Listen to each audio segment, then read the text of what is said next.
It's 9 a.m. on a Sunday morning in the UK, and right now, at this exact moment, 4 completely different lives are unfolding behind 4 completely ordinary front doors. One person is checking their banking app before they even get out of bed, doing quiet mental maths on whether the heating can go on today. Another is already scrolling for a table at the local pub, not even glancing at the price of the roast. A third is being handed a coffee by someone who isn't them, in a kitchen they didn't have to clean. And a fourth genuinely isn't thinking about money at all today, because for them, thinking about money on a Sunday would honestly be a bit strange. Same country, same day of the week, same 17 hours of daylight, and yet the distance between these 4 Sundays is bigger than most people realize. By the end of this video, you'll know exactly where you sit on that scale, and I promise you at least one of these lifestyles is going to surprise you. Quick thing before we get into it. If breakdowns like this, real numbers, real everyday life in the UK are your thing, hit subscribe now, because this channel does a lot more of exactly this. Alright, let's actually get into it. Let's start at the bottom decile, because this is the side most documentaries skip past, and it's also the one most people genuinely don't understand from the outside. We're talking about roughly the bottom 10% of UK earners, people bringing in somewhere close to £24,000 a year, which after tax and national insurance lands somewhere around £1,800 to £2,000 a month, if they're working full-time at all. A lot of people in this bracket are on the national living wage, currently sitting just above £12 an hour, and a huge chunk of them are on 0-hour or part-time contracts, which means Sunday isn't always a guaranteed day off. It might be a shift day, and shift pay on a Sunday is often the only thing keeping the week's budget balanced. For the people who do have Sunday free, the morning usually starts with a proper look at what's actually in the fridge before anything gets decided, because eating out simply isn't on the table most weeks. The Sunday roast, that famous national tradition, still happens, but it happens at home, built from a value-range chicken thigh pack, supermarket own-brand veg, and gravy granules, coming in at maybe £4 or £5 for the whole family, compared to the £12 to £28 a single roast dinner costs in a pub, depending on the city. Afternoons tend to revolve around free things: a walk in the local park, football on in the background, maybe a trip to see family, because visiting people doesn't cost anything beyond the bus fare. And there's a quiet undercurrent running through the whole day that people in other income brackets rarely have to think about: the Sunday night dread of Monday's direct debits, rent, energy, council tax, all lining up to leave the account the second payday clears. There's also a detail people outside this bracket rarely think about: the Sunday evening itself. For a lot of low-income households, Sunday evening isn't really winding down time, it's prep time. Ironing a uniform, packing lunches for the week, because buying lunch out at work is simply not in the budget. Checking the rota one more time to make sure Monday's shift start hasn't changed. Around 4.5 million workers in the UK are currently paid below what's called the real living wage, the independently calculated rate that actually reflects the real cost of living rather than the legal minimum. And that gap between what the law requires and what life actually costs is exactly what shapes this entire Sunday, right down to the last hour of it. Now let's move up to what most people would actually call normal. The median UK earner, someone on roughly £35,000 to £39,000 a year, which works out to about £2,400 to £2,600 a month after tax. This is genuinely the middle of the entire country. Half of all full-time workers earn more, half earn less, so this Sunday is, statistically speaking, the most common one in Britain. It usually starts a little later, maybe a lie-in until 9:30, 10, then a proper cooked breakfast or a coffee run to the local independent place. Nothing fancy, just the ritual of it. The big decision of the day is whether to cook the roast at home or treat the family to a pub roast.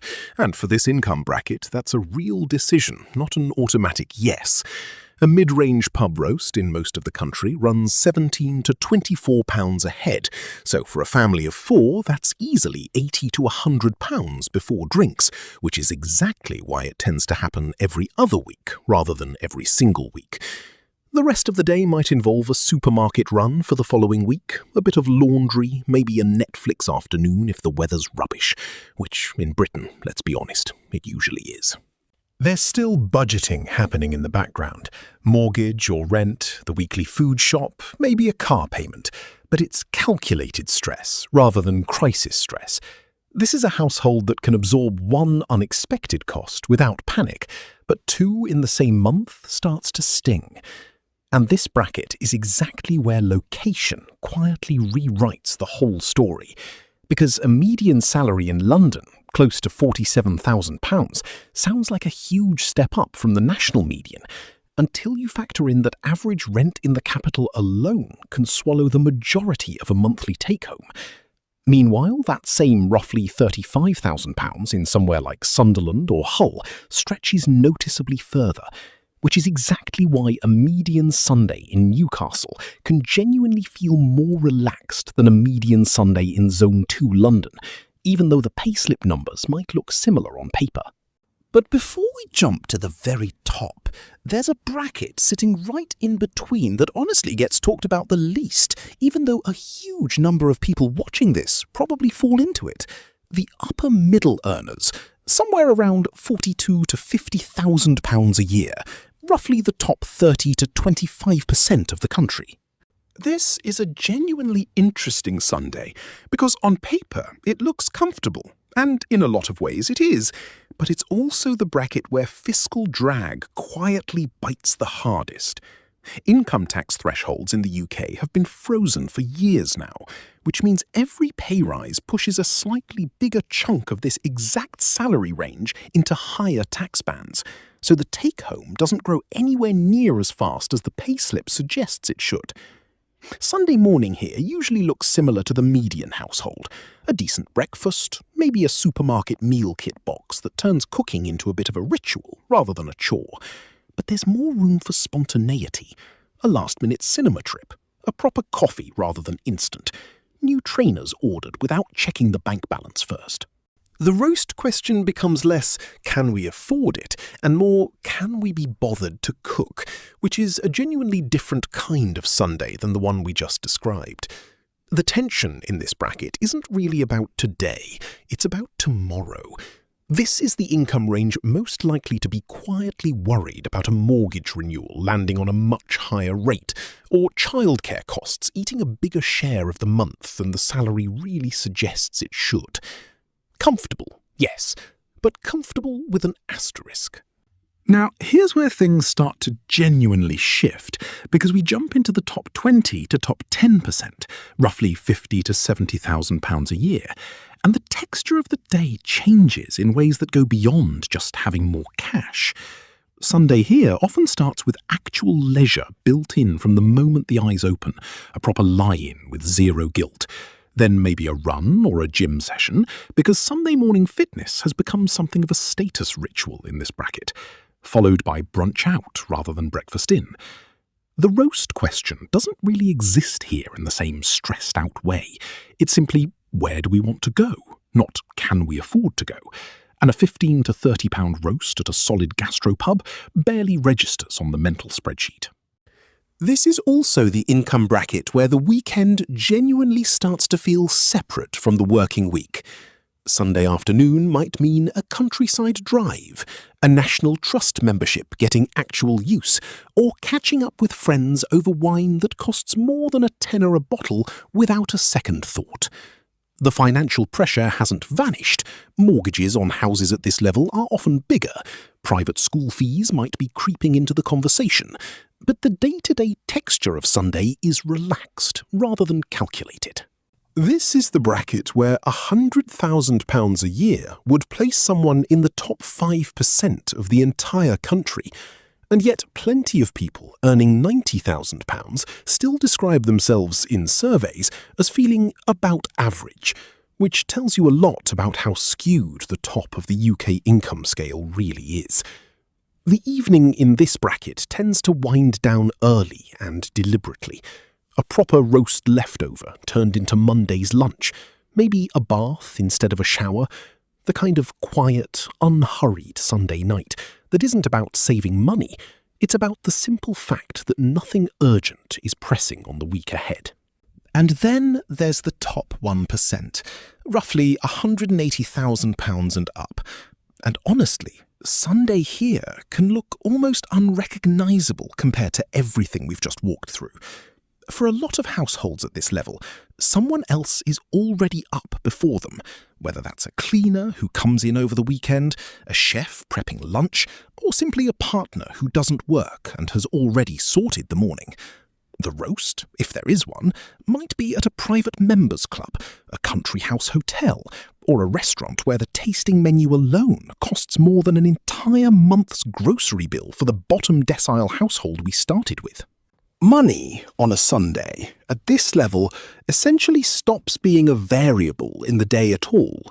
Decisions get made on preference, not on price. The afternoon might involve a second home outside the city, a round of golf, or simply doing absolutely nothing, because rest, real uninterrupted rest, is one of the biggest hidden luxuries money buys at this level. And here's the number that puts it all into perspective. The median pay for a FTSE 100 chief executive now sits above £4 million a year, which works out to over 110 times what the average full-time UK worker takes home. That's not a different Sunday, that's basically a different universe operating on the same calendar. Even the anxieties are different up here. The worry isn't, can I afford this weekend? It's more abstract. Portfolio performance, school places, reputation. The kind of stress that money can't directly fix, which is honestly one of the stranger truths about wealth in Britain. Past a certain point, the financial stress doesn't disappear. It just changes shape entirely and stops being about Sunday at all. So what actually separates these 4 Sundays when you strip away the roast dinners and the postcodes? It's not really about breakfast or brunch, and it's not really about which pub does the better Yorkshire pudding. It's about how much of the day is spent thinking about money at all. At the bottom, Sunday is partly a planning exercise, working out how far the week's income needs to stretch. In the middle, Sunday still involves the occasional calculation, but it's background noise, not the main event. Near the top, money quietly disappears from the day entirely, and the biggest decision left is genuinely just how you want to spend your time. And that gap, more than any specific number on a payslip, is probably the most honest definition of what wealth actually buys in Britain in 2026. Not bigger roast dinners, but fewer thoughts about money standing between you and how you actually want to spend your Sunday. There's one more thing worth sitting with here, because it explains why so many of these Sundays feel invisible to each other. A YouGov-style survey a while back found that a striking number of Britons earning around £90,000 a year genuinely think of themselves as roughly average, when in reality, that income fits comfortably inside the top 5% of the entire country. That's not people being dishonest, it's just how income actually gets perceived from the inside. Everyone benchmarks against their own street, their own group chat, their own version of normal, rather than the national numbers. Which means the bottom decile Sunday we opened with, and the top 1% Sunday we just described, aren't just financially distant from each other, they're psychologically invisible to each other too. 2 completely different realities running on the same clock, in the same country, on the same rainy Sunday afternoon. Each one convinced their version is just how life is. So here's my question for you, and I actually want to know. Looking at those 4 Sundays, which one matched your actual weekend? And be honest, does it feel closer to relaxed or closer to calculated? Drop it in the comments. I read every single one.